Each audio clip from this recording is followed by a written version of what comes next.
America में जो pharmacist है वो कैसे बना जाता है, या अमेरिका में रजिस्ट्रेशन के लिए क्या रिक्वायरमेंट्स हैं, तो वो उसके बारे में ये वीडियो मैं बना रहा हूँ। तो आप ये पूरी वीडियो देखेगा तो आपको पता चल जाएगा। जो फार्मासिस्ट कम्युनिटी है उनके लिए ये स्पेशली जो है वो वीडियो है।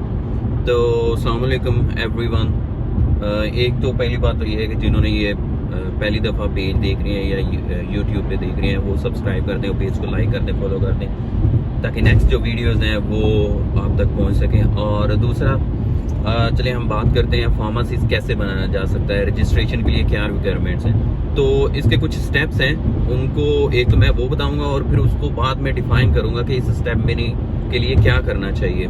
तो हमने बहुत सारे लोगों ने यही सुना होगा कि अमेरिका में नेटफ्लिक्स पास करना होता है, नेटफ्लिक्स पास करना होता है। नो डाउट अमेरिका में नेटफ्लिक्स पास करना पड़ता है, लेकिन उससे पहले भी कुछ स्टेप्स हैं जिनको पास करके नेटफ्लिक्स तक पहुंचना होता है। तो नेटफ्लिक्स तो आप मिड में कह लें या एंडिंग स्टेप कह लें, जो स्टार्टिंग में स्टेप है उनको पास करने के बाद नेटफ्लिक्स तक पहुंचना पड़ता है। तो सबसे पहला जो स्टेप है उसको हम पहले क्या होता था 2020 में, पहले क्या होता था कि एक इसके जो कुछ स्टेप्स हैं वो उनमें बता देता हूँ कि सब एक FPGE होता है, एक टोफल एग्जाम होता है, फिर उसके बाद नेटफ्लिक्स होता है, फिर उसके बाद स्टेट एग्जाम होता है। ये 4 स्टेप्स होते हैं। और जब FPGE पास हो जाता है तो उसके बाद क्या होता है कि आप जिस स्टेट में रह रहे हैं वहाँ पे आपने 600 घंटे की या 1200 घंटे की इंटर्नशिप करनी होती है किसी भी फार्मेसी पे या कहीं भी जो क्लिनिकल सेटअप है। तो उसके बाद आप नेटफ्लिक्स के लिए एलिजिबल हो जाते हैं। तो ये जो है कुछ मैंने आपको स्टेप्स हैं ये बताए। तो सबसे पहला जो स्टेप अमेरिका में है वो है फार्मेसी रजिस्ट्रेशन के लिए, वो है टोफल एग्जाम।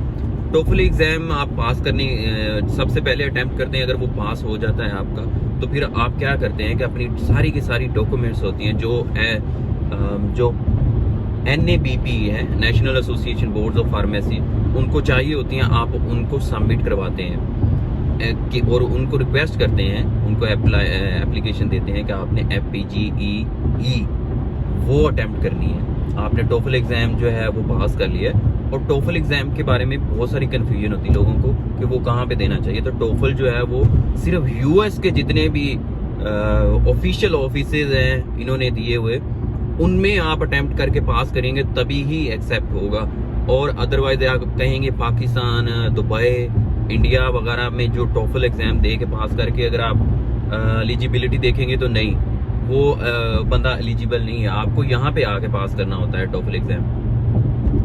सबसे पहला ये स्टेप है। तो उसके बाद जब आप टोफल पास कर लेते हैं तो अपनी जो एजुकेशनल डॉक्यूमेंट्स हैं या लाइसेंस, फार्मेसी लाइसेंस है, वो सारा NABP को भेजते हैं। वहाँ से वो क्या करते हैं कि वो वेरीफाई करते हैं। वो 2 माह लेते हैं तकरीबन। कुछ डॉक्यूमेंट जो है वो NABP को भेजे जाते हैं और कुछ जो डॉक्यूमेंट्स है वो ECE को भेजते हैं। तो ECE रिपोर्ट तैयार करती है यूनिवर्सिटी के जो हमारे ग्रेड्स हैं उनको इक्विवेलेंट करने के लिए कि ये US के अकॉर्डिंग है, इक्विवेलेंट हैं कि नहीं। तो वो जो रिपोर्ट देती है NABP को, तो NABP जो है वो बाकी लाइसेंस वगैरह को वेरीफाई करवाती है। जो हमारा पाकिस्तान में या दूसरे कंट्रीज़ में लाइसेंस है उसको वेरीफाई करने के बाद आपको जो है मेल अप्रूवल दे देती है कि आप एलिजिबल हैं FPGE एग्ज़ाम में बैठने के लिए। तो क्या होता है कि FPGE एग्ज़ाम है, अगर आपका अप्रूवल हो चुका है सारा कुछ, तो अक्टूबर में होता है।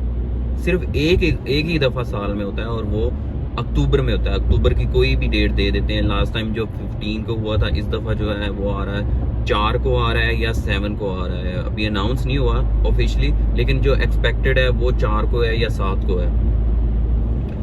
एक तो ये, और FPGE एग्ज़ाम जब आप अटेम्प्ट कर लेते हैं अगर, तो वो आपका पास हो जाता है, तो फिर उसके बाद आपकी जो स्टेप है, नेक्स्ट स्टेप है, उनमें आती है वो 6 माह की 600 आवर्स की जो आपने इंटर्नशिप करनी होती है जिस स्टेट में आप रह रहे हैं। अब वो भी चीज़ें डिपेंड करती हैं वो आगे की बात है कि आप कौन सी स्टेट में रह रहे हैं, किस स्टेट में कितनी इंटर्नशिप का ड्यूरेशन है।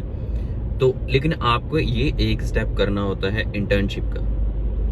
उसके बाद आप इंटर्नशिप करने के बाद आप एलिजिबल हो जाते हैं नेटफ्लिक्स को अटेम्प्ट करने के लिए। आप नेपलिक्स केवल अटेम्प्ट करते हैं, आप नेपलिक्स पास कर लेते हैं। नेपलिक्स पास होने के बाद भी आपको फिलहाल जो है बहुत सारी स्टेट्स ऐसी हैं जहां पे आपको स्टेट एग्जाम देना पड़ता है।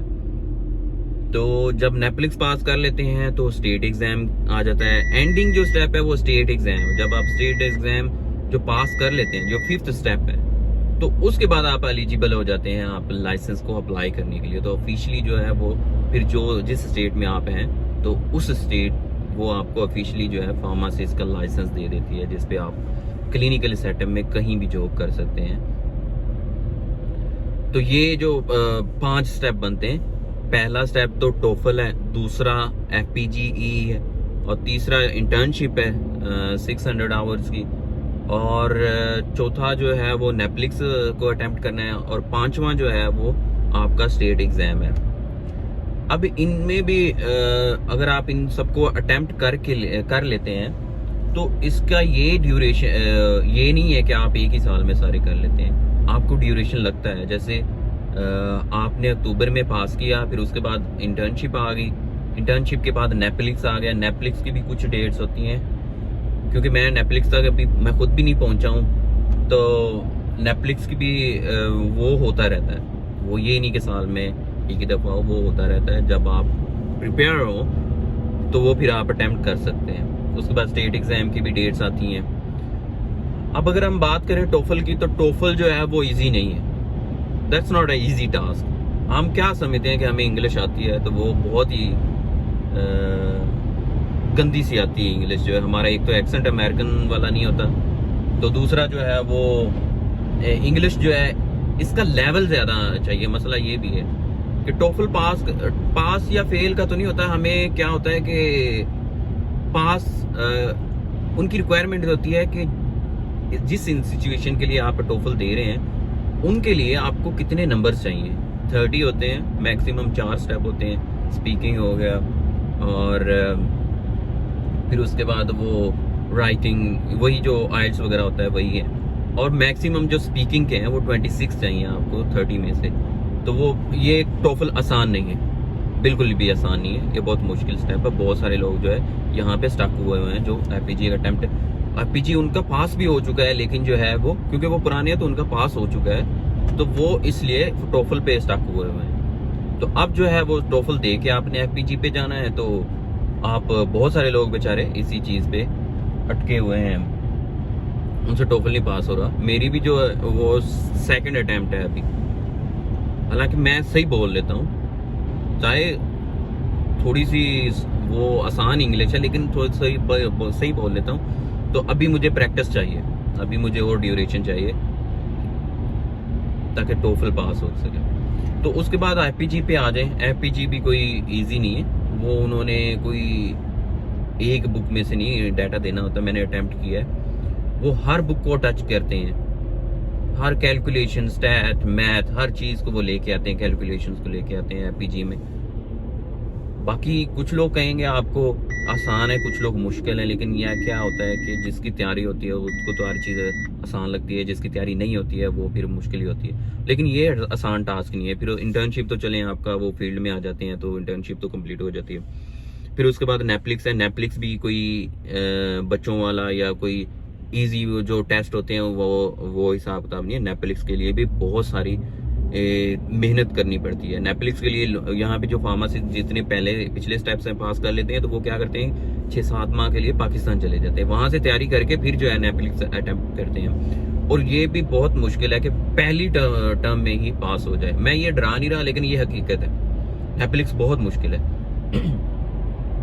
उसके बाद आ जाता है स्टेट एग्जाम। अब स्टेट एग्जाम बंदे को क्या लगता है कि वो MCQs होंगे तो वो पास हो जाएगा, ये वो सारा कुछ, नहीं, वो भी बहुत मुश्किल है। अब स्टेट बंदा 2-3 साल से या 4 साल से यहाँ पे रह रहा है, उसने स्टेट एग्जाम दिया है लेकिन जो फेल हो गया। तो ये आसान नहीं है, स्टेट एग्जाम भी आसान नहीं है, आपको पढ़ना पड़ता है। हालांकि बहुत सारे लोगों ने पढ़ के भी दिया होता है, लेकिन फिर भी जो है वो पास नहीं होता है। तो इसलिए जो है वो कोई भी चीज़ आसान नहीं है, कोई स्टेप आसान नहीं है। हर स्टेप में कोई ना कोई कम्प्लेक्सिटी है। एक तो हमारी एज ज़्यादा हुई होती है, हम वो 20 से ऊपर हुए होते हैं सारे, तो वो एक तो पढ़ने वाला बड़ा हिसाब किताब मुश्किल होता है। तो ये भी सीन है। तो ये जो सारे स्टेप्स हैं मैंने आपको बता दिए। कोई भी अगर वहाँ से पाकिस्तान से, इंडिया से या कोई और जो गल्फ कंट्रीज हैं वहाँ से आना चाहता है तो उनके लिए भी यही स्टेप है। यही हर दुनिया के कोई भी बंदा अगर कनाडा से भी यहाँ पे आता है, तो ऑस्ट्रेलिया से भी यहाँ पे, यूके से भी आता है, तो उनको ये स्टेप अटेम्प्ट करने पड़ेंगे जितने हैं, जितने मैंने आपको बताया, जितने पाकिस्तानियों के लिए, बाकी सारे इंडियन के लिए, वो सारे उनके लिए भी हैं। तो ये सारी इन्फॉर्मेशन थी जो मैंने आपको फार्मासिस्ट के बारे में बता दी। तो दूसरी दफ़ा फिर मैं कह रहा हूँ कि अगर आपने ये चैनल को सब्सक्राइब नहीं किया है और ये पेज जो फेसबुक का लाइक नहीं किया है, तो इसको फॉलो कर दें, लाइक कर दें और सब्सक्राइब करें, ताकि जो अगली वीडियोज़ हैं वो आप तक आ जाएँ। तो नेक्स्ट वीडियो के लिए कोई क्वेश्चन वगैरह हो तो आप कमेंट करके पूछ सकते हैं, मैं इंशाल्लाह उसका जवाब दूंगा। तो अल्लाह हाफिज़, नेक्स्ट वीडियो तक के लिए।